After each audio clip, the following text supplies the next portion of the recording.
Bom dia, são 8 horas e 15 minutos, sexta-feira, 30 de maio. Esta é a TV Senado. Eu sou o Thiago Tibúrcio e você assiste agora ao Senado em Dia. Congresso aciona Supremo para tentar impedir mudança no número de deputados federais.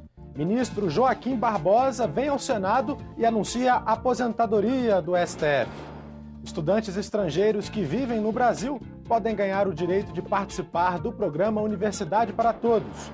E Comissão de Assuntos Sociais debate a situação dos afetados pela doença de Huntington.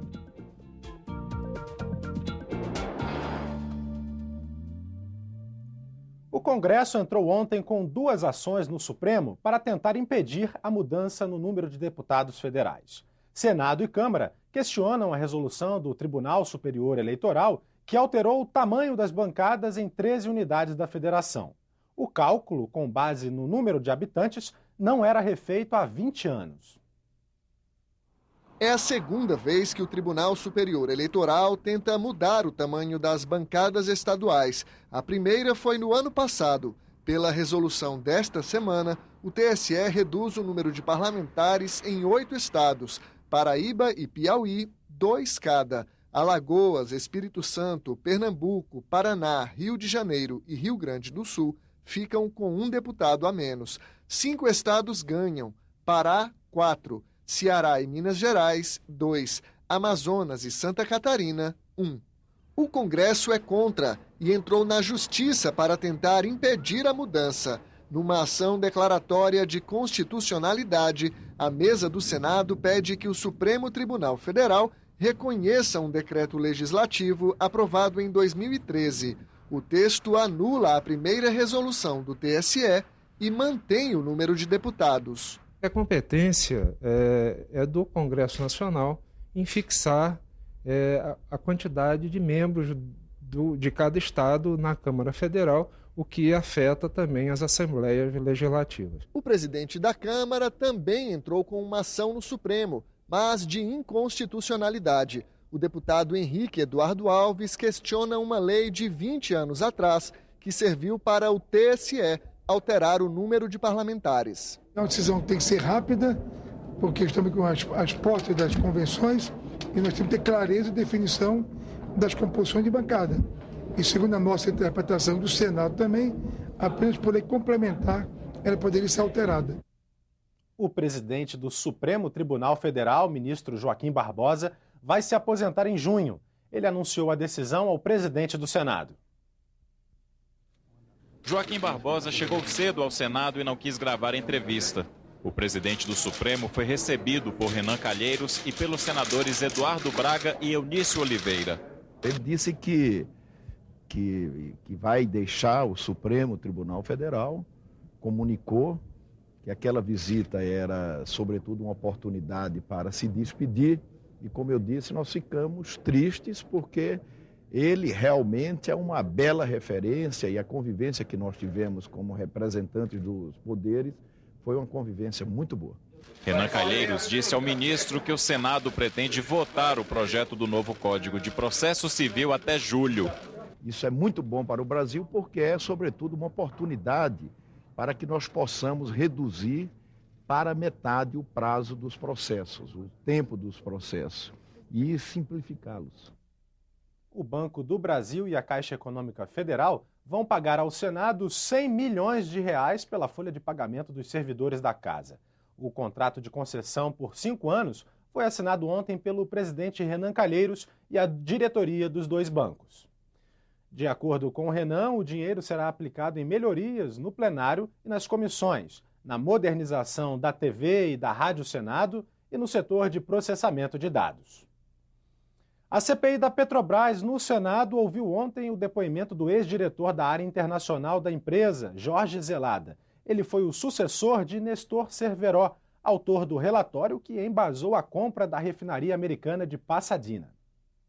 O funcionário de carreira da Petrobras, Jorge Zelada, afirmou que o valor inicial de Pasadena era compatível com o preço de mercado e que a decisão de entrar no negócio também foi baseada em pareceres de consultorias internacionais. Eu não participei nem da negociação, nem da decisão, mas o valor que colocado para os primeiros 50% estava assim, dentro era compatível com os preços de mercado. Embora fosse diretor da área internacional quando foi realizada a compra da metade restante da refinaria de Passadina, depois de um processo de arbitragem internacional com a empresa belga Astra, Zelada afirmou que não participou da conclusão da negociação. Jorge Zelada negou ainda filiação partidária e também a interferência de partidos na gestão da Petrobras. Os diretores da Petrobras, né, vamos dizer, dentro da época, assim, todos eles eram funcionários de carreira, né? Então, eu acredito, sim, na meritocracia para você poder exercer esse cargo. Foi um depoimento técnico para complementar, né, um dos eixos da investigação, que é a compra da refinaria. O relator da CPI, senador José Pimentel, protestou contra a recusa do ministro do Tribunal de Contas, José Jorge, em depor na comissão.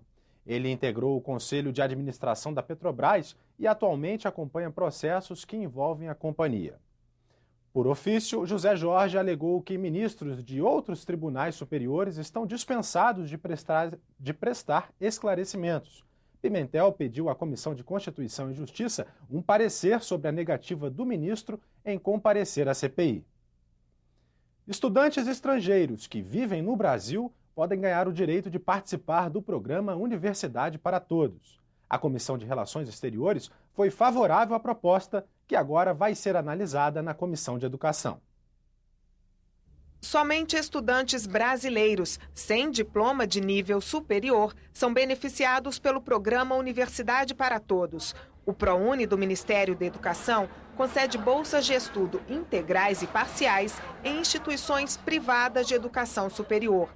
No primeiro semestre deste ano, os candidatos concorreram a quase 192 mil bolsas de estudo em faculdades particulares.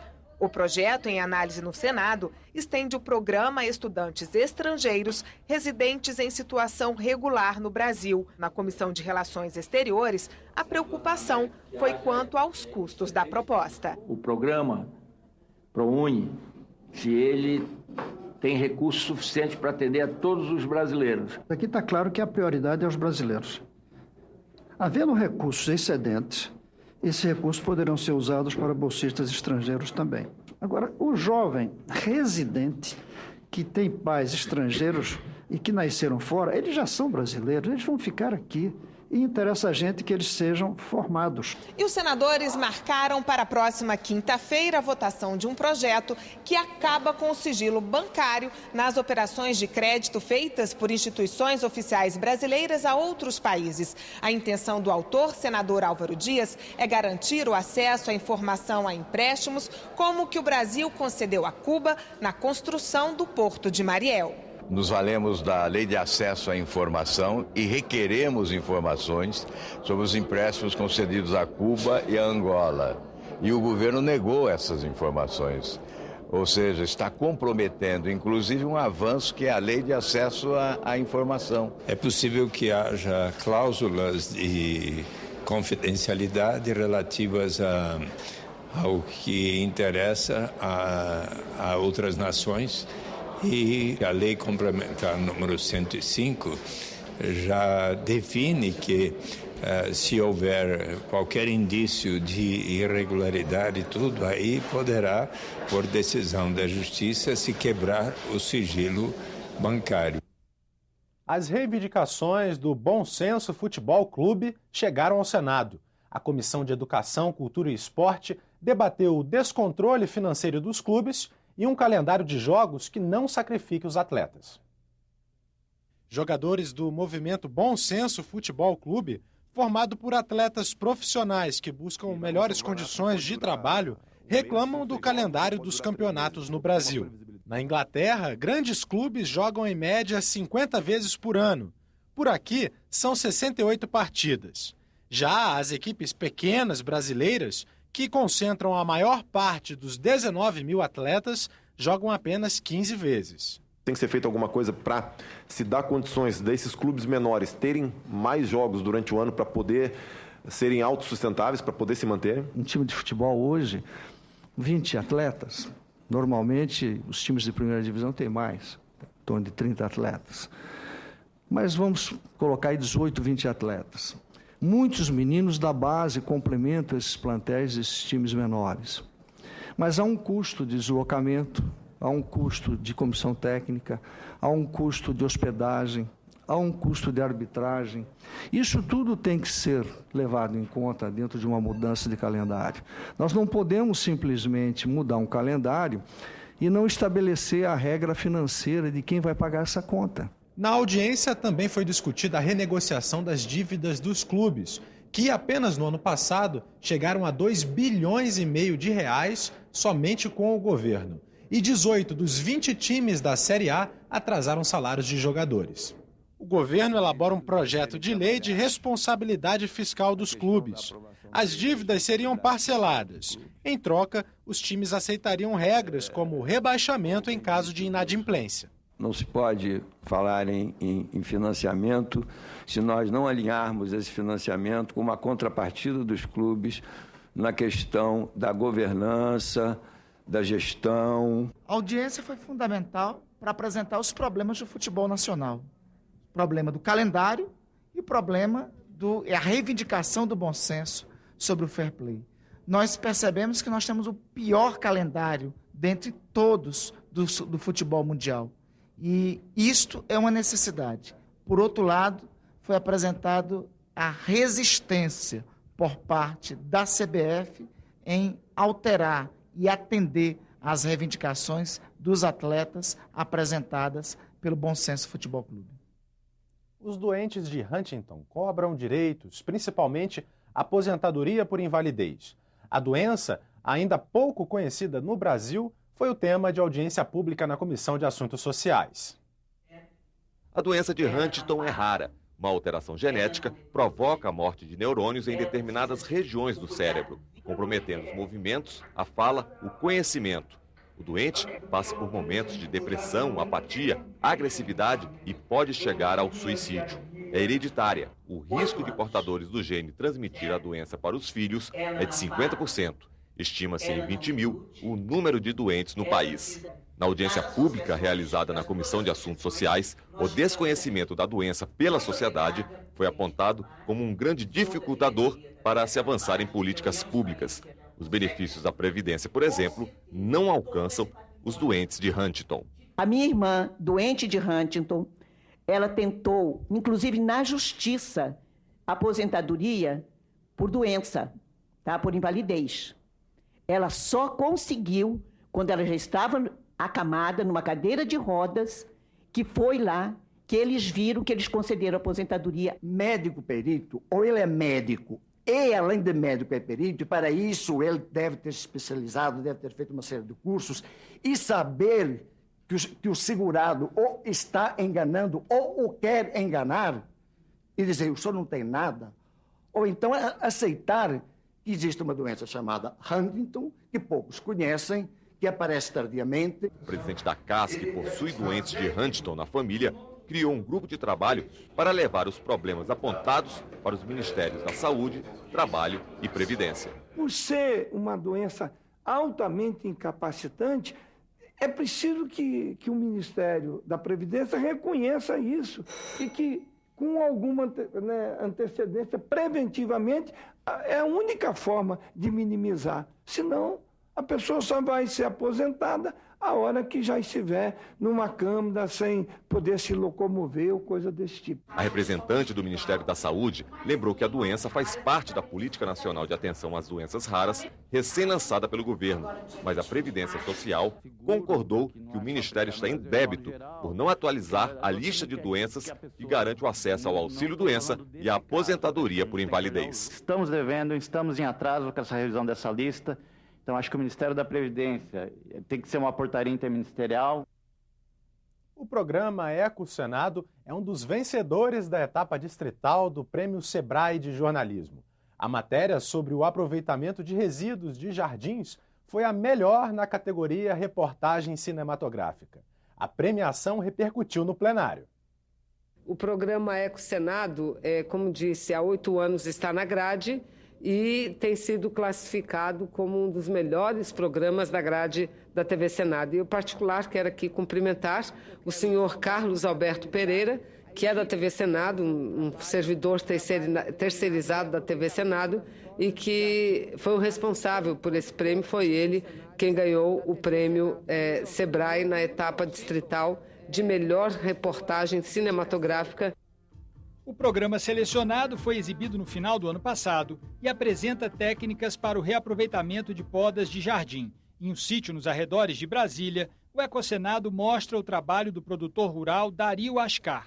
Ele desenvolve há 6 anos técnicas para a produção de humus de minhoca, utilizando o material descartado de podas de jardim.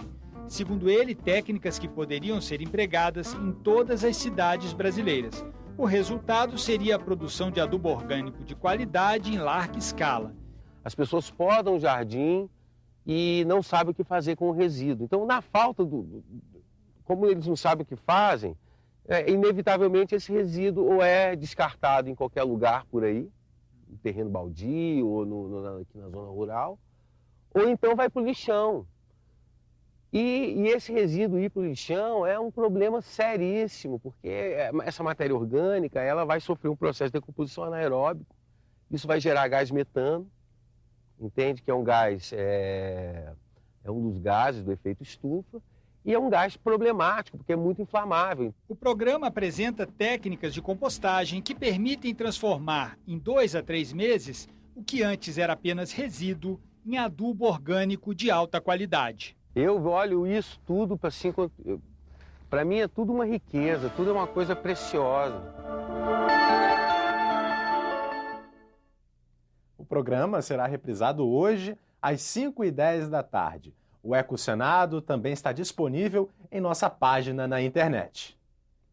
Ficamos por aqui. Daqui a pouco, às 9 horas, você assiste a sessão plenária não deliberativa. Enquanto isso, fique com a nossa programação.